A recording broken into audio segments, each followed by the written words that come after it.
За би нэр дэвшигчийг дэмжиж байгаа. Би зүгээр энэ завшааныг ашиглан нэг юм асуух гэсэн юм аа. Өнөөдөр нэг ялангуяа зарим хэвлэл мэдээллийн байгууллага сэтгүүлчид биднээс морины уралдаанд оролцсон хүүхэд гэмтсэн байна.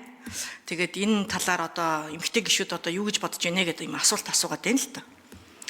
Тэгээд яг энэ морины уралдаантай холбоотой ялангуяа одоо баасан жаргал за мөн түнчлэн миний бие одоо жилийн өмнө шүү дээ.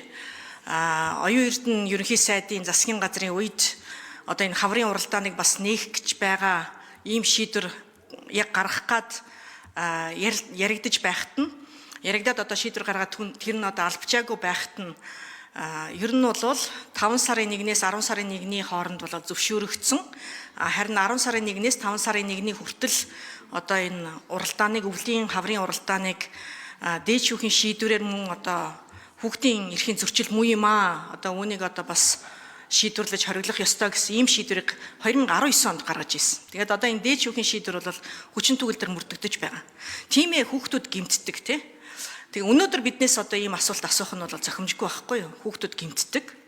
Нин ялангуяа одоо өвөл хаврын одоо яг энэ хүүтний ялангуяа одоо хамгийн сүүлийн одоо Дүнжин гарвын уралдааны одоо дүрс зураг одоо сошиал дээр ч гэсэн маш ихээр байдаг. Та бүхэн санаж байгаа бол ийм одоо цаг үед за бас одоо бороотой үед хүүхдүүд гэмтдэг юм аа. Ийм учраас одоо уран дулаан цагтаа зундаа сайхан өвөл өмчлөлөө хадгалаад хүүхдүүдийнхээ одоо хамгаалалтын хэрэгслийг одоо сайн хангаад ингээд одоо уралдаанда одоо уралдах одоо энэ үс соёлоо бол бид нар хүндэтгээд тийм ээ одоо аль болох хадгалаад ингээд явахыг хичээж байгаа. Гэтэл яг энэ асуудлыг яг нөгөө дээд шүүхийн шийдвэр байгаа учраас ялангуяа энэ ч одоо үндсэн хуулиар байгаа шүү дээ. Үндсэн хуулийн 4 дээр шүүх эрх мэдэл за 47 дугаар зүйл тийм ээ 50 дугаар зүйл нин ялангуяа одоо 50 дээр улсын дээд шүүхийн шийдвэр одоо эцсих байна. Үнийг бүх шүүх бусад этгээд заавал биелүүлнэ гэсэн ийм одоо шийдэл байдаг тийм одоо энэ үндсэн хууль шүү дээ. Үндсэн хуулийн дээр байгаа байхгүй. Тэгээ одоо зарим гишүүд одоо хууль өргөн барина гэд яриад ах юм. Эсвэл одоо энэ баасан жаргалал одоо өөрөө дур мэдэж одоо өв соёлоо үгүйсгэж энэ морины уралдааныг одоо болиулах гэдэг юм уу би ердөөс огт ойлгохгүй байгаа байхгүй.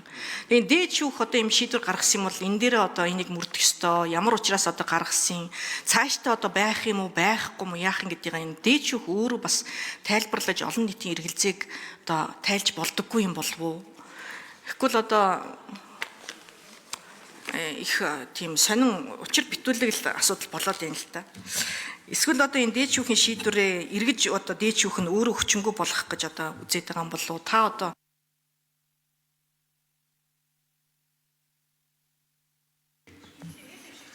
За нэр дэвшигч Өсөх хоёр хариулъя. Эндрийн 4-р микрофон. Улсын дээд шүүхийн шүүгчд нэр дэвшигч Өсөх хоёр. За та бүхэнд энэ өдрийн мэндийг хүргэе. За ариун зүй гишүүний асуултанд хариулъя. За энэ хэрэг энэ тухайн тохиолдлыг шийдвэрлсэн нөхцөл байдал нь бас нийтлэг ийм морины уралдаан зохион байгуулалттай цаг хугацаатай холбоотой асуудал хүндсэн ийм захиргааны хэргийн шүүхийн шийдвэр байна. За захиргааны хэргийн шүүхийн шийдвэр энэ шийдвэртэй би танилцаагүй. Гэхдээ мөн энэ олон нийтийн хэвлэл мэдээллийн хэрэгслээр явж байгаа энэ явсан мэдээллийн өрөөнд бол мэдээлэлтэй ойлголттой байгаа.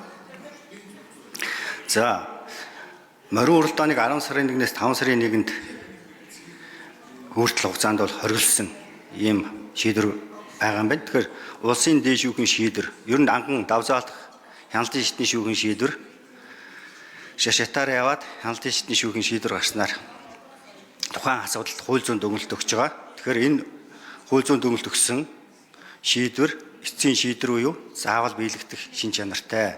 Нэгдүгээр ер нь үүнтэй илдаад нэг асуудал байгаа нь бол шүүхийн шийдвэр өөрөө заавал биелэгддэг. За энэ шүүхийн шийдвэр үүсгэх байгууллага биелүүлж байгаа. Тэгэхээр ер нь захиргааны шүүхийн шийдвэр энэ биелэлт одоо хангалтгүй байгаа гэдгийг судалгаа хийж байгаа. Энэ улсын хэмжээнд ер нь шүүхийн шийдвэр өөрөө 55.5%-тай одоо биелэгдэж байгаа гэсэн. Тэгэхээр энэ хүчин зүйл нь юунаас олоод байна вөхөр нэгт шүүхийн шийдвэрийг эрхэн биелүүлэх талаар арга журмын наривчлсан зохицуулт байхгүй. Хоёр шүүхийн шийдвэрийг биелүүлээгүй тохиолдолд хүлээлгэх хариуцлагын механизм дутмаг. За гуравт нь шийдвэр гүйцэтгэгч нь захиргааны байгууллага албан тушаалтай харилцах шүүхийн шийдвэр биелүүлэхийг шаардах сааттай байдаг өстөд тэгвэл судалгаагаар ийм гарсан байгаа. Тэгэхээр ер нь бол хууль гаргаж байгаа гэж. Хууль бол одоо парламентын бүрийн эрхийн асуудал. Тэгэхээр шүүхийн шийдвэрүүл заавал биелэгдэх шин чанартай.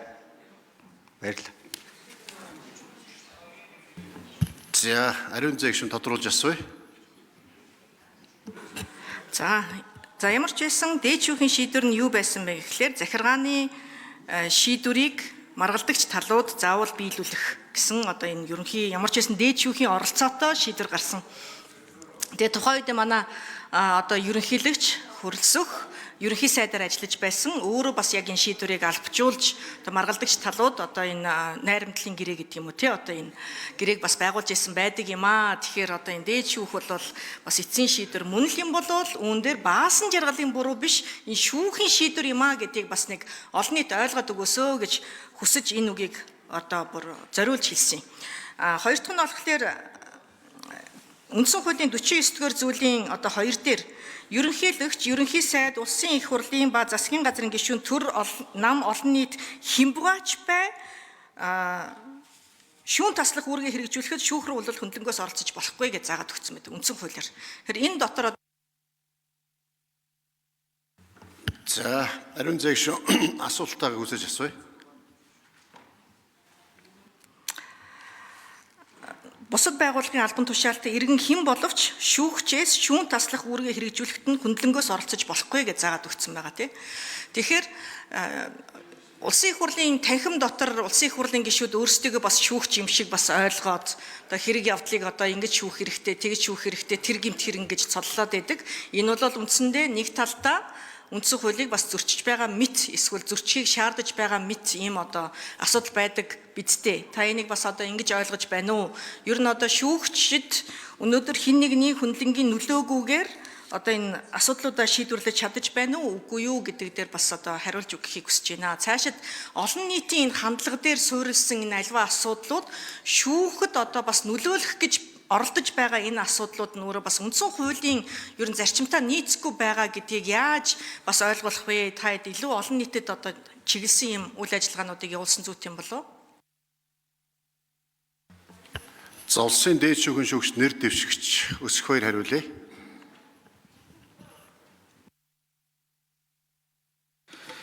За, ариун зээг гишүүний асуултанд хариулъя. За, үндсэн хуулийн 49-р зүйлийн 2 дахь хэсэгт шүүгчид одоо нөлөөлөх хараат ус байдал нөлөөлөхийг хориглосон. Энэ дээр субъектүү заасан. За 2021 онд шүүхийн тухай шинжилсэн найруулгын хууль хүчин төгөлдөр үйлчилсэн.